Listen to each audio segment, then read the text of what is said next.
এই গোপালগঞ্জের নির্মম হত্যার প্রতিবাদে আপনারা প্রতিবাদ মিছিল এবং বিক্ষোভ সমাবেশ পালন করবেন, সংগঠিত হওয়ার চেষ্টা করবেন। সংগঠিত হওয়ার মাধ্যমে আপনারা জবাব দেওয়ার জন্য প্রস্তুত থাকবেন। আমাদের রাজনৈতিক অধিকার আদায় করে নিতে হবে, আমাদের গণতান্ত্রিক অধিকার আমাদের আদায় করে নিতে হবে।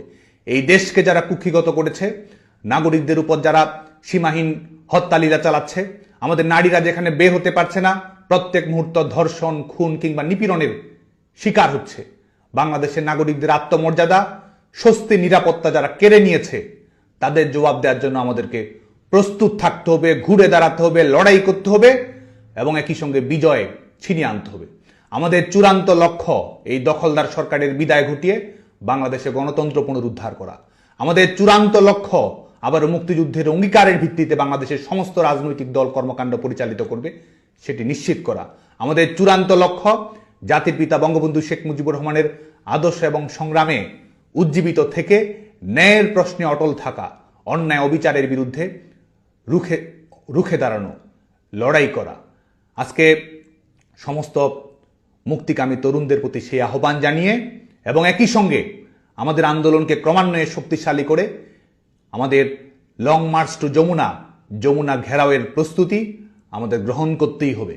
কারণ লড়াইয়ের মাধ্যমে এই সরকারকে ঝেঁটিয়ে বিদায় করা ছাড়া বাংলাদেশের জনগণের সামনে কোনো অপশন নেই। জনতার চাওয়াই আমাদের লক্ষ্য, গণতন্ত্রের স্বপ্ন পূরণ করাই আমাদের অঙ্গীকার। আজকে তারা গুলি করে এপিসিতে করে স্থান ত্যাগ করতে পারে, আমরা শহীদদের উত্তরাধিকার, ঘাতকের নই। যারা ঘাতক তারাই সশস্ত্র তাণ্ডব চালিয়ে হত্যা করে এপিসিতে নির্বিঘ্নে পালিয়ে যাওয়ার চেষ্টা করতে পারে। কিন্তু আমাদের জীবন উৎসর্গ করা রাজনীতির মাধ্যমেই আমরা আমাদের ন্যায্য অধিকার, বাংলাদেশের জনগণের ন্যায্য অধিকার আমরা প্রতিষ্ঠিত করব।